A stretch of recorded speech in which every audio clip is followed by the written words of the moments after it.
मोक्षमार्गस्य नेतारम् वेत्तारं कर्मभूभृताम् ज्ञातारं विश्वतत्त्वानां वन्दे तद्गुणराब्ध वन्दे तद्गुणराब्ध मोक्षमार्ग की निताई कर्म पर्वतों के भेदक और विश्व के सब तत्वों के ज्ञायक चेतन संवेदक सद्गुण आप समान प्राप्त हो यही भावना भा कर दे विनय पूर्वक करूं वंदना बारंबार जिनेश्वर दे बारंबार जिनेश्वर दे। सतपाल सूत्र नामक ये महाशास्त्र है आचार्य श्री उमा स्वामी देव द्वारा रचित के अंतर्गत यहाँ चौथा अध्याय अपना चल रहा है और इस चौथे अध्याय में देवगति का प्रकरण है। 4 प्रकार के देव होते हैं, उनमें से चौथे प्रकार के देवों का वर्णन यहाँ पर हम देख रहे हैं। पवनवासी, व्यंतर, ज्योतिष और वैमानिक। इनमें से वैमानिक देवों का प्रकरण यहाँ हम देख रहे हैं। वैमानिक देव कहाँ रहते हैं? वैमानिक देव कहाँ रहते हैं?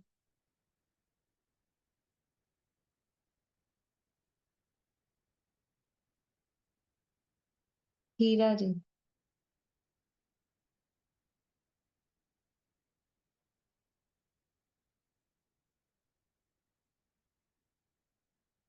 वैमानिक देव कहाँ रहते हैं? बोलिए अलका जी।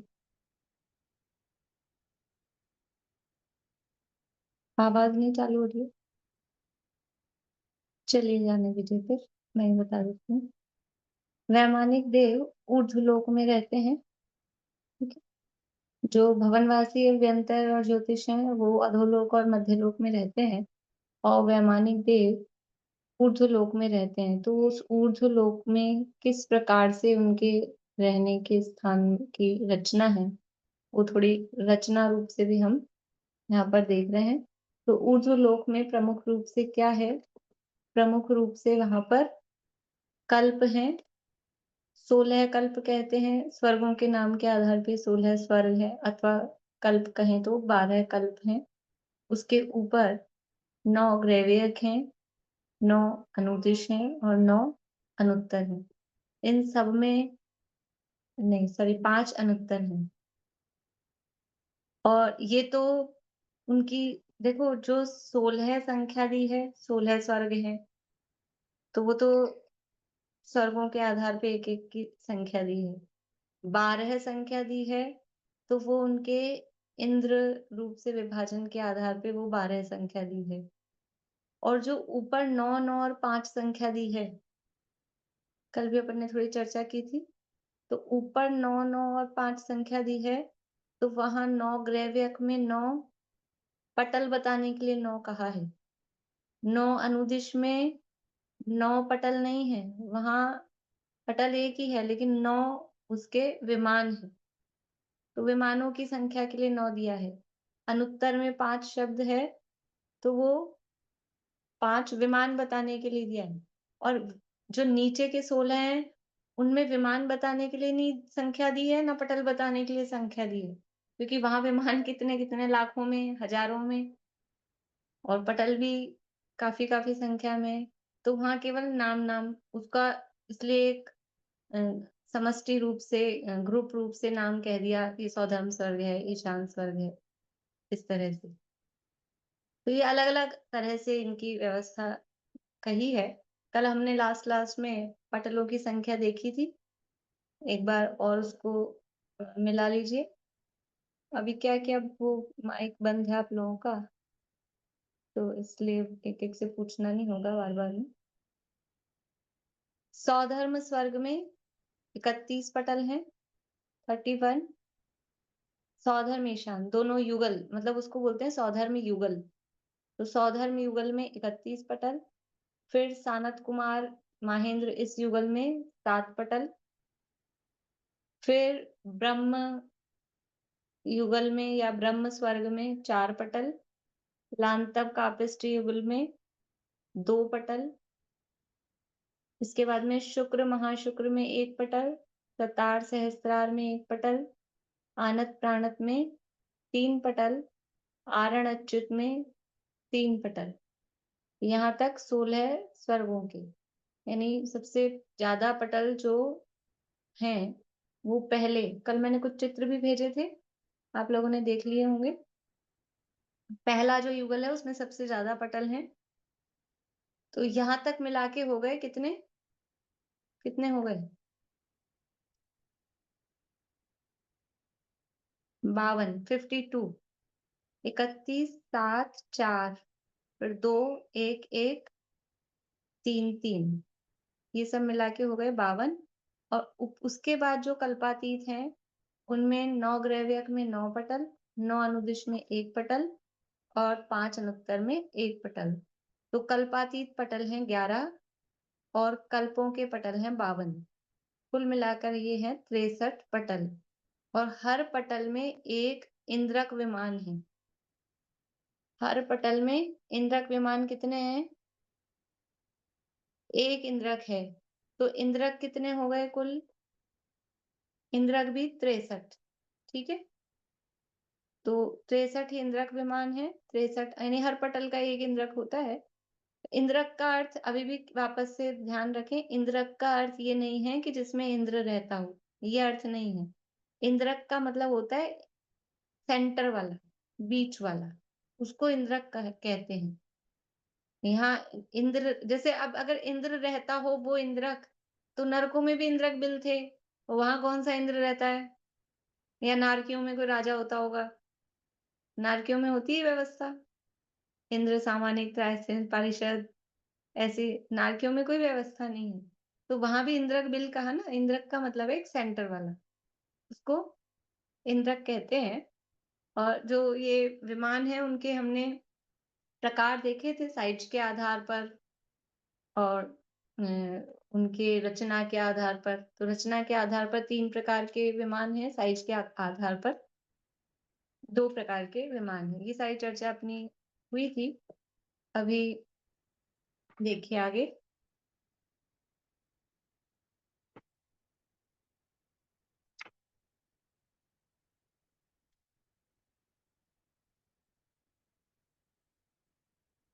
विमानों का स्वामित्व भी बता दिया आप लोगों को। जितने भी दक्षिण वाले इंद्र हैं, दक्षिण इंद्रों के पास कितने विमान होते हैं? 5 दिशा संबंधी विमान होते हैं हर दक्षिण इंद्र के पास। दक्षिण इंद्र कौन सा होगा?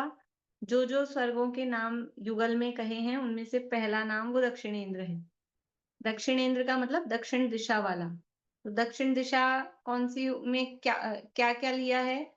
पूर्व दिशा के विमान, आग्नेय दिशा के विमान, दक्षिण दिशा के विमान, नैऋत्य दिशा के विमान और पश्चिम दिशा के विमान। ऐसे 5 दिशा के विमानों का स्वामी वो दक्षिण इंद्र होता है सारे ही में। और उत्तर इंद्र है वो बाकी की 3 दिशाओं के विमानों का स्वामी होता है। पर जहाँ 5वें, 6ठे, 7वें, 8वें, 9वें, 10वें, 11वें, 12वें में वहां तो इंद्र ही एक एक है, तो वो पूरे ही विमानों का स्वामी वो एक एक ही इंद्र होता है। अब इन विमानों का आधार क्या है? देखो इन विमानों की मोटाई भी बताई गई है, पर वो थोड़ी सी उसमें कैलकुलेशन वैसी है। देखिए मैं थोड़ा आपको पढ़ के बताती हूँ, शेयर नहीं कर पाऊंगी आज। पहले सौधर्म स्वर्ग से लेकर 12वें सहस्रार पर्यंत 6 युगलों के 6 स्थान, 13वें आनत स्वर्ग से लेके 16वें अच्युत पर्यंत 2 युगलों का 1 स्थान, 9 ग्रहवेद के 3 स्थान, 9 अनुदिश और 5 अनुत्तर का 1 स्थान। मतलब इनको एक ग्रुप बनाया, स्थान मतलब इनका ग्रुप। तो इन 11 स्थानों संबंधी विमान के नीचे तली में भूमि की मोटाई प्रारंभ में 1121 योजन है और फिर क्रमशः 99 योजन कम हुई है। तो उनका विमानों के तल का बाहुल्य बताया है। मतलब इतनी कोई इम्पोर्टेंट बात नहीं है। यानी जो विमान है, विमानों की चर्चा अपन ने की थी। हमारे माइंड में जो विमान की कल्पना है, कोई एरोप्लेन जैसा या कोई बतख जैसा या कोई नाव जैसा, ऐसे ये विमान नहीं है। इनको विमान कह रहे हैं, लेकिन ये पूरे के पूरे नगर भी शब्द बहुत उसके लिए हल्का है। देश, महादेश, महाद्वीप जैसे ये बड़े-बड़े विमान हैं और ये अवस्थित रहते हैं। जैसा विमान की कल्पना हमारे दिमाग में होती है कि विमान है तो विमान में बैठ के चले गए। सौधर्मेंद्र अपने विमान में बैठ के ये शंकर भगवान का जन्म कल्याणक मनाने आया। तो वो आने-जाने वाले जो समझ लो ट्रांसपोर्टेशन वाले जो विमान हैं, वो अलग होते हैं। और ये जो विमान जिसे कह रहे हैं, ये विमान का मतलब ही उनका पूरा देश है, रहने का स्थान है, अवस्थित है, कहीं हिलने-डुलने वाला नहीं है।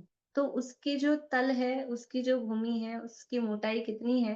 तो जो सौधर्म सर्ग का जो विमान है, सौधर्म स्वर्ग में जो विमान है, उन विमानों में 1121 योजन की मोटाई है।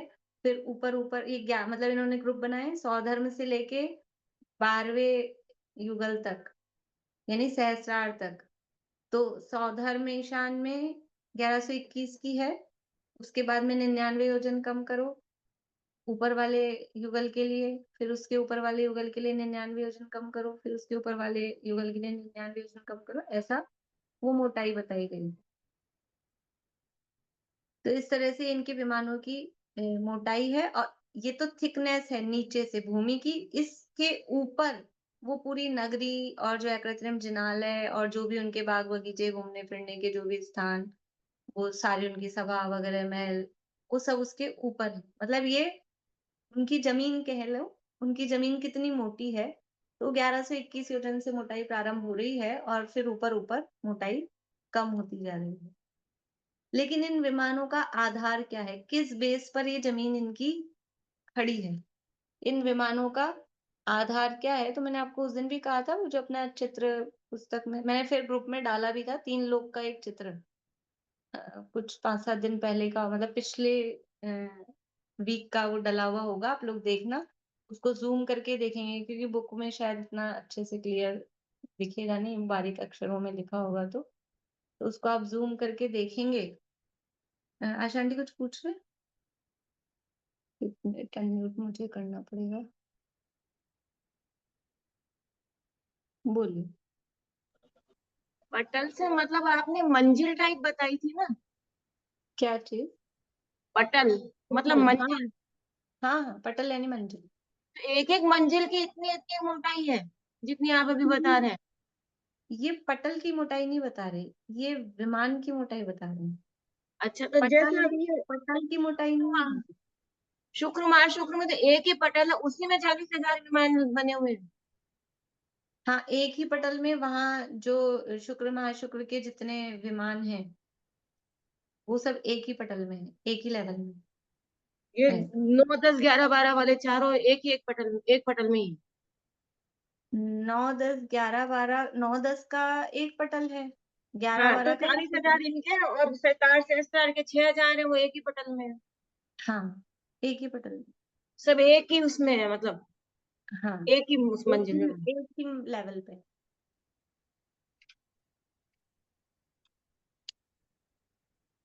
अब इन विमानों का आधार क्या है? तो जो सौधर्म ईशान स्वर्ग के विमान हैं, वो घनोदधी वात वलय के आधार से हैं। सौधर्म ईशान यानी पहले युगल के जो जितने भी विमान हैं, वो सब घनोदधी वात वलय यानी वहाँ वात वलय है। आप लोगों को ध्यान होगा, जब हमने नरक पृथ्वियों की चर्चा की थी, वहाँ सूत्र में ही दिया है नरक पृथ्वियों के लिए। रत्न शर्करा बालुका पंक धूम तमो महातमः प्रभा भूमियो घनाम्बु वाताकाश प्रतिष्ठा। फिर सप्ताधोदय। तो वहां जैसे वो रत्न प्रभा शर्करा प्रभा वो 3 वात वलयों के आधार से है, वो हर पृथ्वी के नीचे 3 वात वलय हैं। यहाँ पर हर जो स्वर्ग है या युगल है, उस हर युगल के नीचे पूरे के पूरे तीनों वात वलय हों, ऐसा नहीं है। इसलिए यहाँ अलग अलग बता रहे हैं। तो जो सौधर्म ईशान के विमान है, यानी जो पहला युगल है, वो घनोदधी वात वलय के आधार से है। इसको ऐसा भी कहते हैं कि घनोदधी है ना, घनोदधी में जल है, घन और उदधी, तो ऐसा भी कहते हैं कि जल के आधार से है। फिर सानत कुमार और महेंद्र के विमान घन वात वलय के आधार से हैं। तो इसको शॉर्ट में कहते हैं वायु के आधार से है।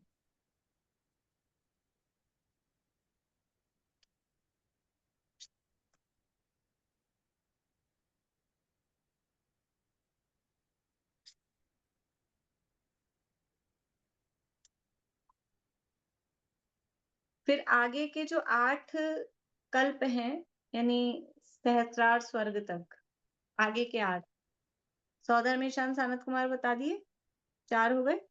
फिर इसके आगे के 8 यानी ब्रह्म ब्रह्मोत्तर लांतव कापिस शुक्र महाशुक्र और सतार सहस्रार, ये 8 जल और वायु दोनों के आधार से हैं। यानी कि घनोदधी और घन वात वलय दोनों के आधार से हैं। जल कह रहे हैं घनोदधी वात वलय को और वायु कह रहे हैं घन वात वलय को। फिर से देख लीजिए, सौधर्म ईशान स्वर्ग के विमान घनोदधी वात वलय के आधार से हैं, अर्थात जल के आधार से हैं। सानत कुमार और माहेंद्र के विमान घन वात वलय के आधार से हैं, अर्थात वायु के आधार से हैं। और फिर ब्रह्म ब्रह्मोत्तर लांतव कापिष्ट शुक्र महाशुक्र और शतार सहस्रार, ये विमान घनोदधी वात वलय और घन वात वलय दोनों के आधार से, यानी जल और वायु दोनों के आधार से। तथा इसके आगे अब यानी आनत प्राणत आरण अच्युत और 9 ग्रैव्यक 9 अनुदिश 5 अनुत्तर, ये सब आकाश के आधार से हैं।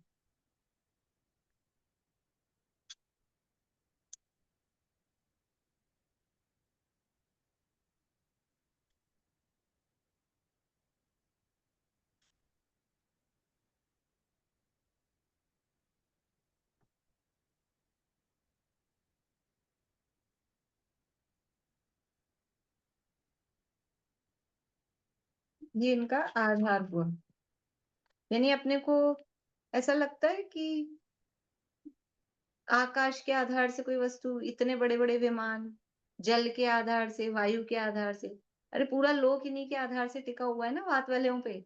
आलोक के बीच में लोग, ऐसा ऐसा कल्पना भी आती है, मतलब इस तरह का उदाहरण कि आलोकाकाश में ये लोग ऐसे जैसे कोई छींका टका होता है ना अपने घरों में, ऐसे वो टंगा हुआ है।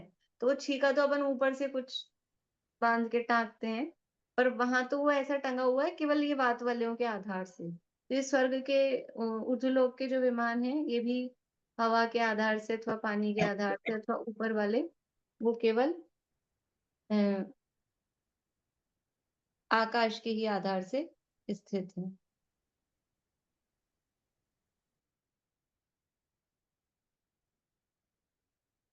अब ये विमानों का वर्ण, सौधर्म ईशान के विमान पांचों वर्ण में हैं। 5 वर्ण कौन कौन से होते हैं? काला, नीला, लाल, पीला और सफेद। तो सौधर्म ईशान के जो विमान हैं वो पांचों वर्ण के हैं।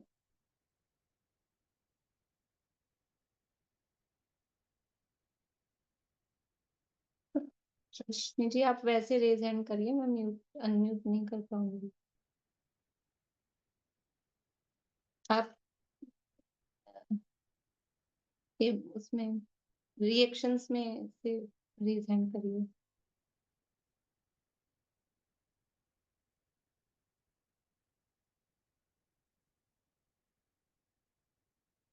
ये विमान की मोटाई कितनी बताई थी? 1100? 1121 योजन पहले उसकी है, फिर उसमें 99 योजन कम हो गए। मैम जो आप लोग हाँ, आवाज अपने आप बंद करते जाइएगा। हाँ, हाँ मैम जो पहले बताऊं? युगल की जो एक बोलूं एक मैं। मिनट, रेणु जी बोल रहे हैं पहले। हाँ हाँ, मैं जो पहले युगल में जो आपने कहा कि खाली जल के आधार पे है और वो घनोदधि बात प्रलय के आधार पे है, तो वो तो हुँ, जल और वायु दोनों ही हो गया ना। फिर अलग से जल का वो लेकिन मेंशन उसमें किया जल गया है। की प्रमुखता है, उसमें जल की प्रमुखता है। यानी ये जो वात वालों के नाम दिए हैं, तिलोत्पन्नति के आधार से हैं, और वैसे सामान्य रूप से उनको इस आधार से कहा जाता है। बोलिए रश्मि जी। कलर बताऊं? नहीं, पहला और बताना दूसरे नहीं है, स्वर्ग का। बताना नहीं है कुछ भी, मेरे बताने को के एक लिए आप बात एकदम पूछनी करिए थी। भी मत। मेरे को एक बात पूछनी थी। हाँ, पूछना है वो पूछिए। आ- आपने जो बताया ना, इंद्रक विमान के नीचे वाले, सुनाई दे रहा है? आपकी आवाज कट रही है। सुनाई दे रहा है क्या? हाँ, बोलिए। आपकी आवाज भी विनीता आंटी बोलिए आप। चलिए, मैं बाद में हाँ दीदी, मैं ये कह रही, जो पहले वाले स्वर्ग के युगल में 31 पटल है। 31 पटल में यदि हम 1121 को भाग देंगे तो 36 योजन आता है। ऊपर जाके तो 725 योजन का बन गया शुक्र माह शुक्र में। और पहले में सिर्फ मोटाई 36 योजन ही है, तो ऐसा ही लिखा हुआ चाहे पहले में मोटाई 36 योजन ही है। बनेगी, क्योंकि 31 पटलों में तो बांटेंगे ना। नहीं तो 1121 को बांटना नहीं है। क्यों, मंजिल वाई नहीं है विमान? नहीं 31 पटल है ना। तो 1121 है, फिर उसमें से 99 कम करना है, फिर वो 99 तो कम कर। अगले युगल नहीं, अगले युगल के लिए करना दीदी। पहले तो 31 मंजिल है ना। गूगल में हर विमान की भी मोटाई 1121 है, हर पटल में, मतलब वहां पटल वाइज अंतर नहीं दिया। फिर ठीक है, पहले मैंने गूगल के विमानों के तल की मोटाई 1121 का ही है, तो वो ठीक है सबकी है। ऐसा नहीं, ठीक आपको है। बांटना नहीं उसको। तो मैंने 11 वो 31 मंजिल में बांट लिया। नहीं नहीं, बांटना नहीं है उसको। ठीक है दीदी, गलती निकली ना, फिर ये रह जाती हाँ हाँ। हाँ। देखिए, तो सौधर्म ईशान के जो विमान है वो पांचों वर्ण वाले हैं, और फिर सनत कुमार माहेंद्र के जो विमान है उसमें कृष्ण वर्ण के बिना बाकी के 4 वर्ण वाले विमान हैं। हम्म।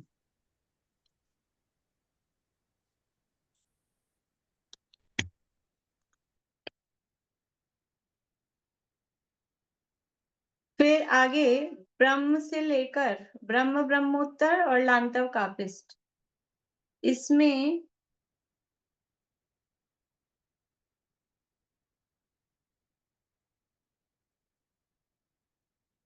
इसमें नील वर्ण भी नहीं है, तो लाल, पीला और सफेद, ये 3 वर्ण वाले हैं। फिर से बोल रही हूँ, सौधर्म ईशान के विमान है, पांचों वर्ण वाले हैं। फिर आपको क्रम से एक एक वर्ण कम करना है, मतलब तो क्रम क्या है? काला, नीला, लाल, पीला और सफेद, ये क्रम है। तो सानत कुमार महेंद्र में काला माइनस करना है, बाकी के 4 वर्ण हैं। ब्रह्म, ब्रह्मोत्तर, लांतव, कापिस्ट, इसमें नीला माइनस करना है, तो बचे लाल, पीला और सफेद, ये 3 वर्ण वाले हैं। फिर शुक्र, महाशुक्र, सतार, सहस्त्रार, इन चारों में लाल भी माइनस करना है, पीला और सफेद इस वर्ण वाले विमान हैं। और फिर आनत, प्राणत, आरण, अच्युत और आगे कल्पातीत, वो सब विमान केवल श्वेत वर्ण वाले हैं, शुक्ल रूप वर्ण वाले हैं।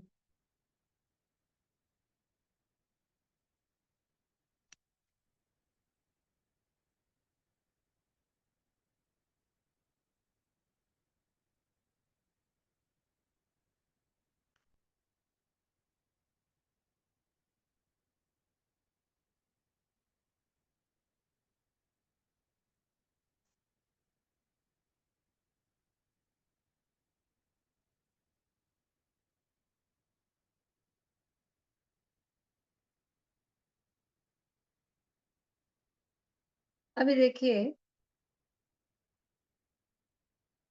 आप लोगों को बड़ी जिज्ञासा है सौधर्म इंद्र कहाँ रहता है, तो पहले अपन वही ले लेते हैं, क्योंकि आज शेयरिंग चित्र वगैरह नहीं कर पाऊंगी। तो सौधर्म स्वर्ग की थोड़ी चर्चा करते हैं।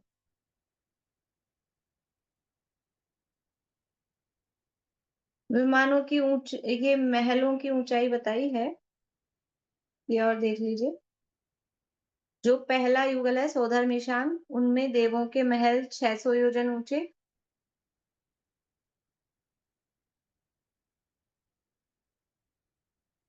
आप क्या ये एक साथ मतलब स्वर्ग के नंबर डाल के रख लीजिए, 1 2 3 4 5 6 7 8 पूरा 16 तक। फिर जहां जो चीज बताएं तो उसके नीचे वो ऐसा लिखते जाइए।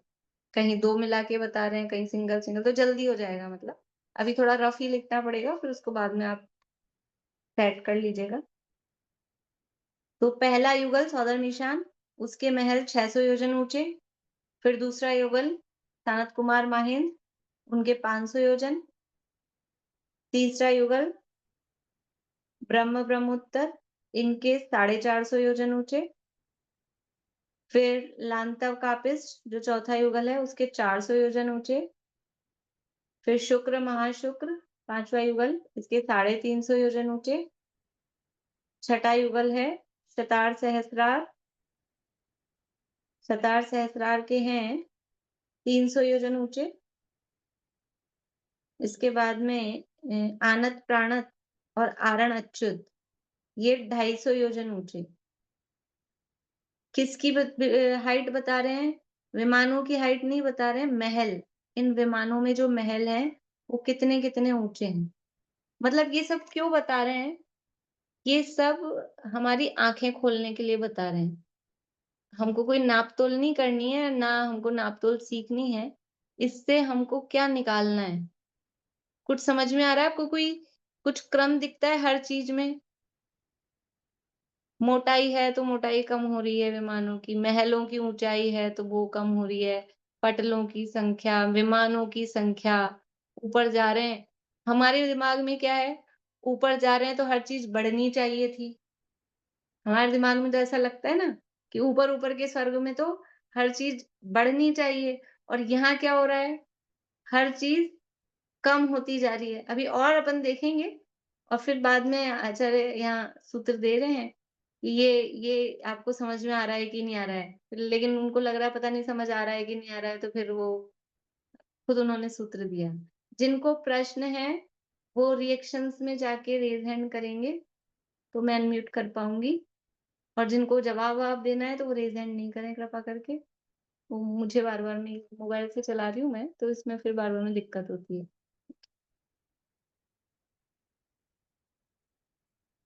तो ये ऊंचाई हो गई है, फिर से बता रही हूँ। पहले युगल में 600 योजन, दूसरे युगल में 500 योजन, तीसरे युगल युगल बोल रही हूँ यानी दो दो का जोड़ा, तीसरे में 450, चौथे में 400, पांचवे में 350, छठे में 300, सातवें युगल में 250, और सातवें और आठवें दोनों युगल में यानी पूरे 16 स्वर्ग हो गए, यहाँ 250। फिर इसके बाद में अधोग्रैव्यक। अधोग्रैव्यक किसे कहा था? अधोग्रैव्यक के 3 पटल, मध्यम ग्रैव्यक के 3 पटल, उपरिम ग्रैव्यक के 3 पटल, ये कल बताया था। पूरे 9 ग्रैव्यक में 9 पटल हैं, उसको 3 भागों में बांटा था, अधोग्रैव्यक, मध्यम ग्रैव्यक और उपरिम ग्रैव्यक।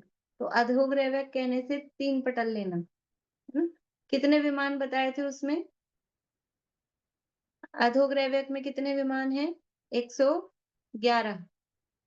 फिर मध्यम में 107 और उपरिम में 91।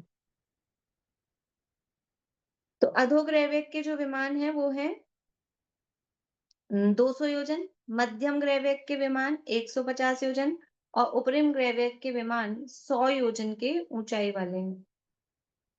इसके बाद में 9 अनिदुषों के विमान 50 योजन ऊंचे, और 5 अनुत्तरों संबंधी देवों के जो विमान, नहीं सॉरी, विमान निकल रहा है मेरे मुंह से, ठीक, महल महल महल,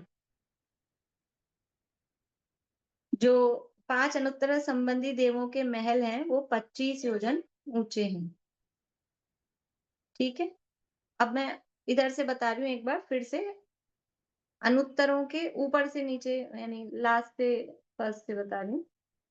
अनुत्तरों के 25 योजन, अनुदिशों के 50 योजन, उपरिम ग्रहव्यक के 100 योजन, मध्यम ग्रहव्यक के 150 योजन, अधोग्रहव्यक के 200 योजन और बाकी स्वर्गों के हो ही गए थे सारे, ठीक है? तो इस तरह से ये उनके महलों की ऊंचाई बताई है। इसके अलावा देवांगनाओं के महलों की भी ऊंचाई बताई है, पर अपन इतनी लंबाई चौड़ाई ऊंचाई में नहीं जा रहे हैं। अभी थोड़ा सौधर्म स्वर्ग में किस प्रकार से रचना होती है, तो सौधर्म इंद्र स्वर्ग के 31 पटल में 32 लाख विमान हैं और इसमें जो इंद्र की नगरी है, सौधर्म इंद्र कहाँ रहता है सबसे पहले ये देख लेते हैं, फिर वहीं उसकी नगरी बनेगी। तो 31 पटल में से कौन से पटल में रहना चाहिए सौधर्म इंद्र को? सबसे नीचे, बीच में कि सबसे ऊपर या फिर कहीं भी? सबसे ऊपर। देखो ऐसा है, अपन ने उसमें भी देखा था, आप लोगों को ध्यान हो, जो अधोलोक में अपन ने पटल देखे थे पहली पृथ्वी में, कितने पटल हैं पहली पृथ्वी में? 13 पटल हैं, ठीक है ना? तो जो आयु होती है वो आयु पटल वाइज होती है, यानी पहले पटल की मैक्सिमम आयु है। तो मान लीजिए किसी की 84,000 वर्ष की आयु है, तो 84,000 वर्ष की आयु किसकी हो गई थी? राजा श्रेणिक की, ख्याल है ना सबको? तो अब वो 84,000 वर्ष की आयु है और वो पहले नरक में जाना है। तो पहले नरक के 13 पटल में से कौन से नरक में कौन से पटल में चला जाए? किसी में भी चले जाए? कि नहीं, 84,000 वर्ष की आयु किस पटल में होगी? क्योंकि उसके नीचे वाले पटलों में आयु ज़्यादा होगी। तो पहले पटल की उत्कृष्ट आयु 90,000 वर्ष है और इनकी आयु रह गई है 84,000 वर्ष। तो कौन से पटल में जा सकते हैं? दूसरे, तीसरे, चौथे, 5वें पटल में जा सकते हैं? नहीं जा सकते। पहले पटल में जाएँगे। तो वहाँ भी ऐसा ही है, यहाँ पर भी ऐसा ही है। पटल वाइज़ आयु है। देवगति में भी अपन सामान्य रूप से कहते हैं, अभी आगे आयु के सूत्र आएँगे। विसौधा में ईशान सर्ग में 2 सागरोपम से कुछ अधिक वो आयु है, तो पहले पटल में नहीं होगी वो आयु, दूसरे पटल में भी नहीं होगी। तो जो मिनिमम आयु है उसकी हर पटल वाइज़ भी उसकी उत्कृष्ट आयु दी गई है। अपन तो ओवरऑल उत्कृष्ट आयु याद कर लेते हैं, वो देख लेते हैं। तो सौधर्म इंद्र की जो आयु होती है, उस पहले युगल संबंधी उत्कृष्ट आयु किसकी होती है, जो ये सूत्र में दिया, सौधर्म ईशान्यो सागरोपमेधिके, आगे सूत्र आएगा। सौधर्म में ईशान सर्ग में 2 सागर से कुछ अधिक उत्कृष्ट आयु होती है। तो किसकी होती है? कोई भी देव उत्पन्न होगा साधारण सा प्रकीर्णक, उसकी हो जाएगी 2 सागर से कुछ अधिक आयु। हर किसी की नहीं होगी। वो किसकी होती है? जो उत्कृष्ट आयु बताई गई है, वो इंद्र की होगी। और वो उत्कृष्ट आयु इंद्र की होगी और वो कहाँ, क्षेत्र वाइज़ देखेंगे, तो वो कहाँ पाई जाएगी? वो नीचे के पटल में नहीं पाई जाएगी। वो सबसे टॉप वाले पटल में पाई जाएगी। तो हम लॉजिकली भी देखें तो एक तो इंद्र है, राजा है, सबसे ऊपर रहना चाहिए और उसकी आयु भी सबसे अधिक है, इसलिए भी उसको सबसे ऊपर ही पटल में स्थान उसका होता है। तो अब आप बताइए कौन से, आप लोग बोल दीजिए, मुँह से मुझे सुनाई आएगा, कौन से पटल में रहेगा सौधर्मेंद्र? 31वें, 31 पटल है ना? तो जो टॉप वाला पटल है, 31वें पटल में रहेगा। ये तो बात ठीक है, लेकिन अब 31वें पटल में समस्या ये है कि इंद्रक में रहेगा कि श्रेणीबद्ध में रहेगा? कहाँ रहना चाहिए? उँगली से बताइए, इंद्रक में रहना चाहिए कि श्रेणीबद्ध में रहना चाहिए?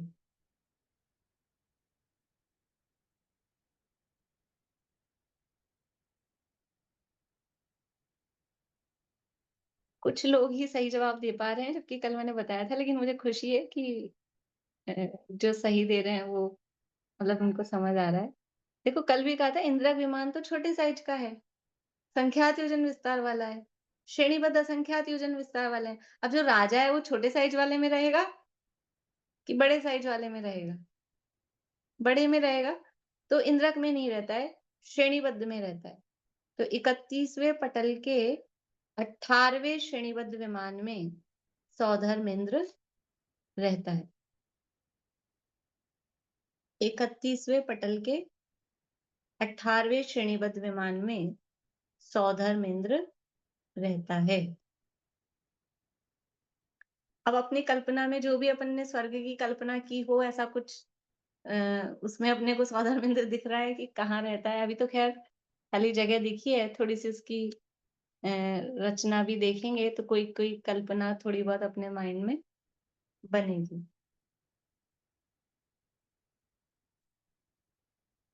18वें श्रेणीबद्ध तो मैंने बताया, लेकिन श्रेणीबद्ध तो चारों दिशाओं में है। कौन सी दिशा वाले श्रेणीबद्ध में रहता है? चारों दिशाओं में है ना श्रेणीबद्ध। तो दक्षिण, क्योंकि ये इसलिए इसको कहते हैं दक्षिणेंद्र। दक्षिण दिशा वाले 18वें श्रेणीबद्ध विमान में वो रहता है।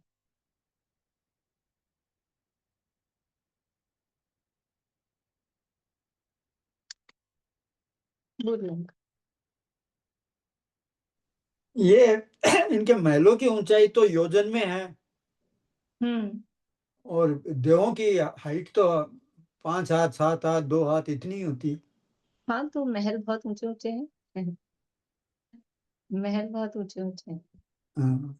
अपनी भी हाइट से ही तो आजकल तो क्या जगह की कमी है, इसलिए इतने छोटे छोटे हाइट वाले घर ये फ्लैट्स में बनने लग गए। पुराने आप मकान देखेंगे जो थोड़े बहुत अंग्रेजों के जमाने के वो या भी उस समय के। इतना इतना वेरिएशन नहीं होता था जितना ये योजन और हाथ।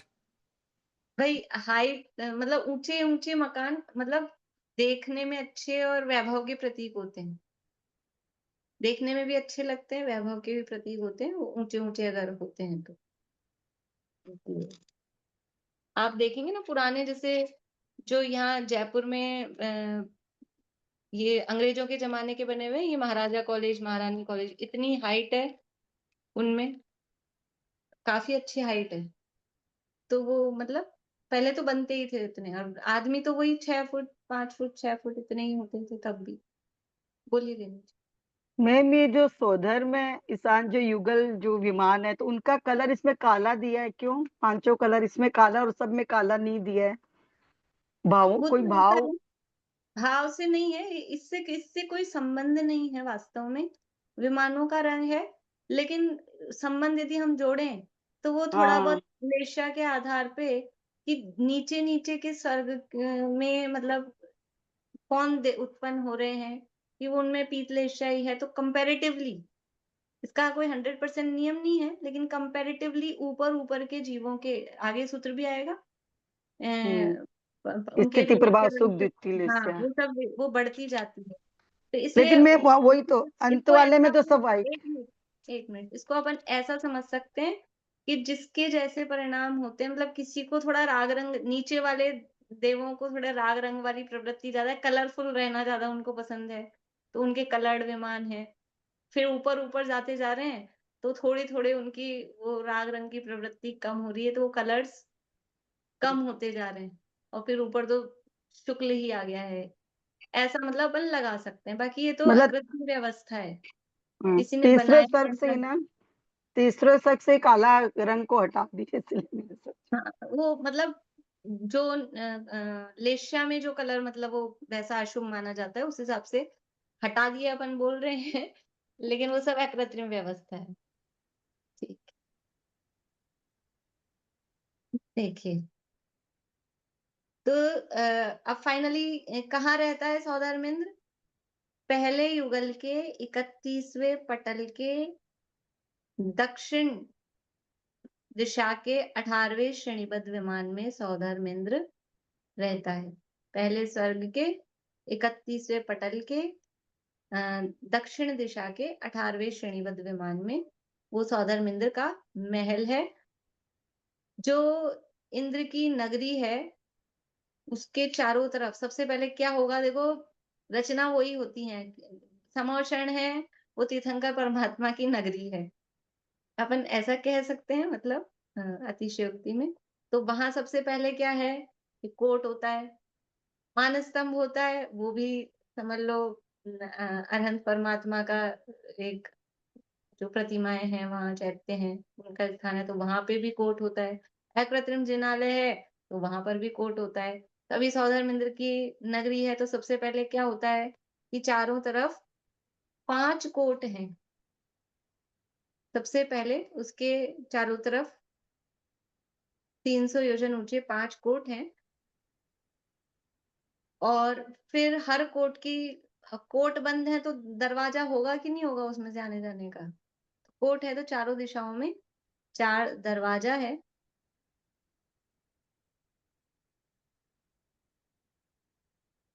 ये इंद्र की नगरी की बात बता रहे हैं, जो इंद्र की नगरी है, मतलब वो पूरा पूरा स्वर्ग नहीं, जहां वो इंद्र की नगरी है तो इंद्र की नगरी में पहले इस तरह से 5 कोट हैं और जो पहला कोट है उसके बीच में इंद्र बैठता है और फिर उसके चारों तरफ उसके प्रायश्चित देव बैठते हैं, फिर सामानिक देव और फिर अंगरक्षक देव और फिर उसकी सभाएं होती हैं।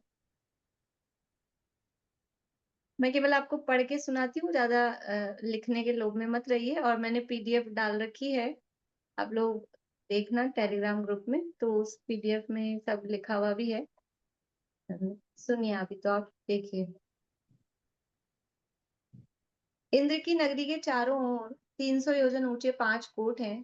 प्रत्येक कोट की प्रत्येक दिशा में 100 योजन ऊंचा एक एक द्वार है। प्रथम कोट के मध्य इंद्र बैठता है। उसके 33 त्रायस्त्रिंस देव हैं। देव 33 ही त्रायस्त्रिंस 33 ही होते हैं, वो देव हैं। 84,000 सामानिक देव, इससे तिगुने 84 के तिगुने 84,000 के तिगुने 3,36,000 वो अंगरक्षक देव हैं।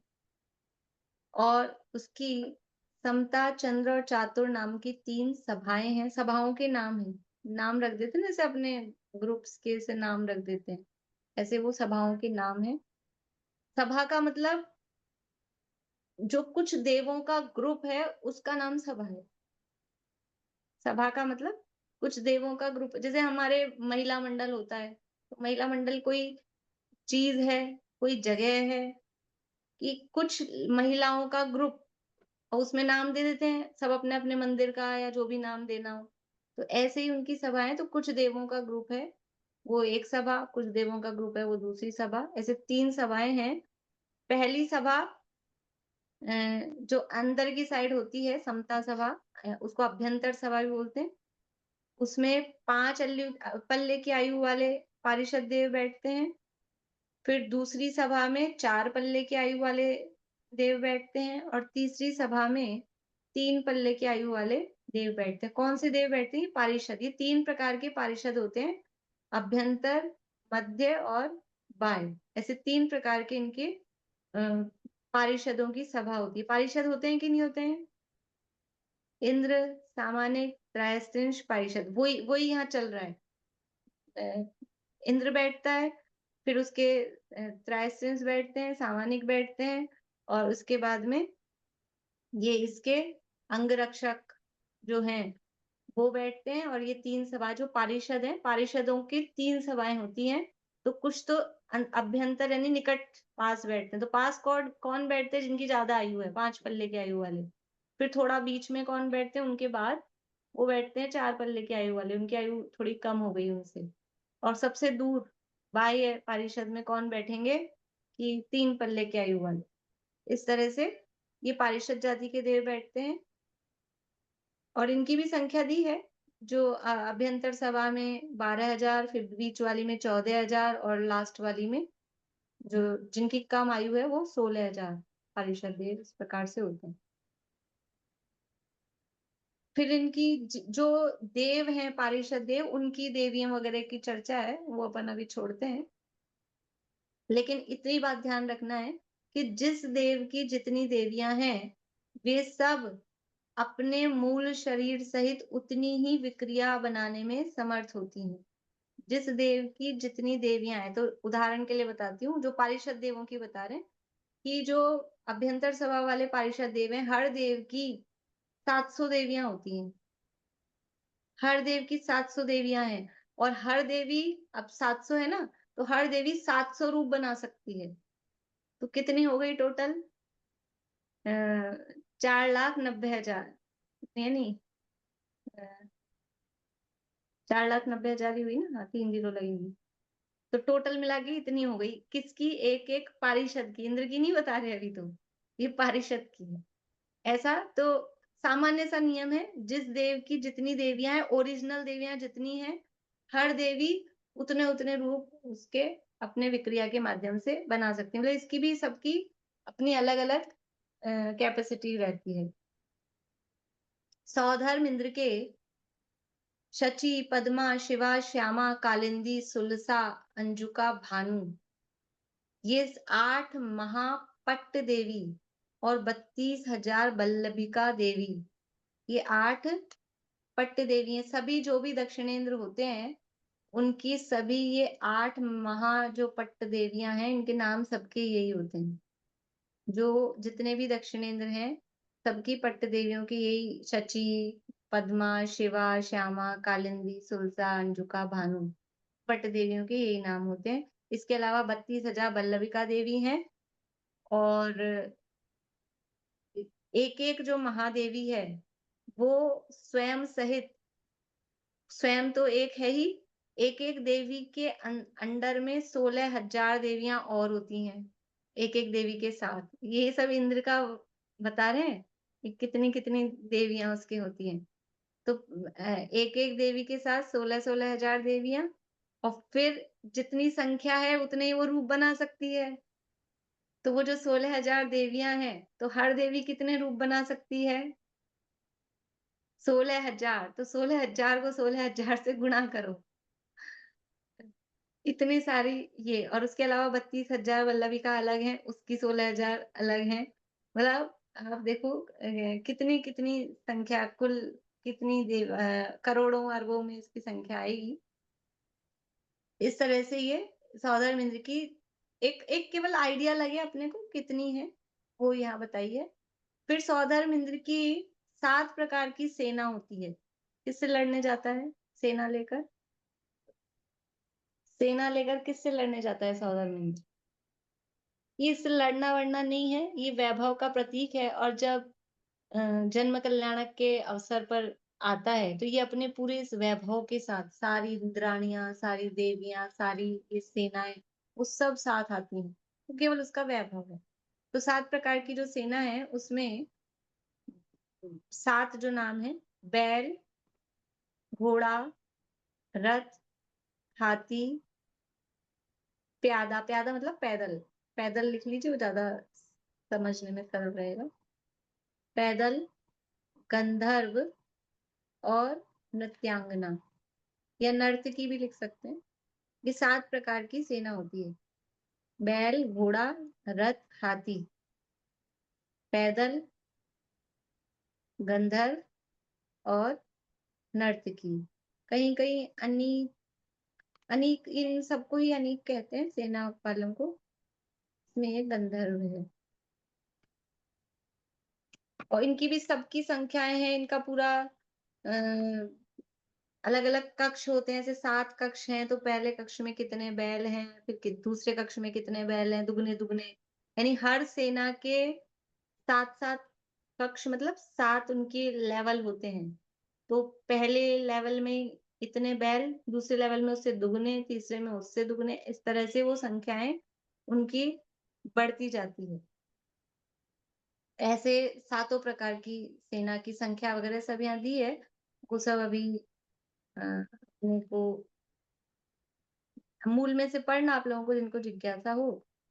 इस तरह से अभी समय अपना हो गया है, यही पूरा करते हैं। और इसमें चर्चाएं हैं विशेष, और बहुत सारी बातें नई नई और जानने को मिलेंगी। तो अगली क्लास में अपन चर्चा करेंगे। अभी यही पूरा करते हैं। किसी को, विनीता आंटी को प्रश्न है? बोलिए विनीता आंटी। दीदी प्राकार माने गोपुर द्वार? नहीं, प्राकार, देखो मैं प्राकार, आपको प्राकार के प्राकार माने तो गोपुर, हाँ, द्वार नहीं, प्राकार माने गोपुर। बस खाली गोपुर। हाँ, मतलब वो ऐसे डिजाइन। जो है ना गोपुर में। अच्छा अच्छा, और प्रासाद यानी महल होता है। वो तो है ही। उन्होंने हाँ। नगर कह के ना फिर ये लिख दिया प्राकार के अग्रभाग पर कहीं कहीं प्रकार के देश की शोधर, ये सब शोभा बता रहे वो। तो वो प्राकार प्राकार को अपन मतलब वो कोट भी समझ सकते हैं। अग्रभाग कहा ना, प्राकार के अग्रभाग पर। प्राकार यानी कोट, वो कंगूरे जिसमें बने हुए हैं, हाँ तो हाँ, वो कोट। कहीं कहीं पर पंक्तिबद्ध ध्वजाएं हैं, हाँ। कहीं पर मयूराकार यंत्रों में शोभा बढ़ रही है। हाँ, यह प्रकार 50 योजन विस्तृत और 300 योजन ऊंचे हैं। तो प्रकार माने आपका ये सीट ठीक बैठा, कोट ठीक कोट। बैठा। बोलिए दीदी। मेरे को लगता है जो आप लोग सेना बोल रहे हैं इसकी जगह जैसे जो अपने वाहन नहीं होती गाड़ियां अलग अलग टाइप की वो। हाँ तो मतलब उसको वहां सेना वर्ड दिया है। मतलब ये सेना हाँ, यानी रेडी रहती है, इसके 7 कक्ष बताए हैं ना, ये हमेशा रेडी रहते हैं उस तरह से, जैसे सेना कहीं सजी हुई है, इस तरह से जैसे ही अपने रेडी। गाड़ियां रहती है ऐसे उस हाँ। टाइप से हो गया। हाँ। और मैम इतना इतना मतलब ये जो देवियां हैं इसलिए मेरे को लगता है असंख्यात योजन के महल बनाने ही पड़ेंगे, होने ही पड़ेंगे, नहीं तो हटेंगे ही नहीं। हर देवी का अपना सेपरेट होता है, एक साथ थोड़ी ना रहती है डोरमेट्री की जैसे पलंग लगाते हैं। सबका अपना अपना महल होता है। बोलिए आशा आंटी। एक तो मैं यही कह रही थी कि इनके देवियों के भी सबके महल अलग अलग है, 700 के हाँ, और इतनी 32,000 के इनके सबके। सबके अच्छा भैया महल माँ, अलग अलग हैं, सबके महल की साइज वाइज मैंने छोड़ दिया कि बहुत ज्यादा फिर ऐसा हो जाएगा, हाँ, सबके साइज वाइज सब दिए बराबर। अच्छा ये सब मागा जाति वाले देव कौन से भवन वासी वाले में आते हैं? मागध जाति गंधर्व में तो नहीं आते?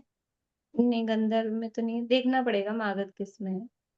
वायु का एक तो वैसे है। आपने जो 8 नाम और 10 नाम दिए उनमें तो नाम है नहीं, तो वो और भी हाँ। उसके अलावा नाम होते हैं, तो वो याद नहीं है अभी, देखना पड़ेगा। बोलिए चित्राज। इतने देवों के अंदर कुबेर का नाम कहीं नहीं है। अभी आएगा, अभी पूरा नहीं हुआ। अच्छा। आए। चलिए, जिनवाणी स्तुति बोलना चाहेंगे कोई, पर मैं शेयर नहीं कर पाऊंगी। ना मुझे तो याद नहीं। प्रीति नहीं है। प्रीति नहीं है, हमने तो देखा ही नहीं। चलिए, मैं ही बोलती हूँ। सारिका जी आप बोल रहे हैं? नहीं, मैं ही बोलती हूँ, ठीक है।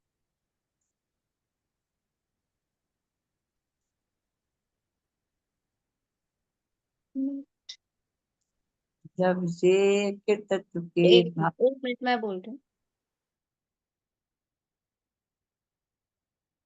पर में नहीं कर प्रथम मुझको भासता कुछ भी, अधिकार भी दिखे नहीं जग में, अरे कुछ भी निज अंतरंग में दिखे, प्रभुता मुझे मेरी निर्ग्रंथता की भावना, हो सफल मेरी बीते अहो आराधना में, हर घड़ी में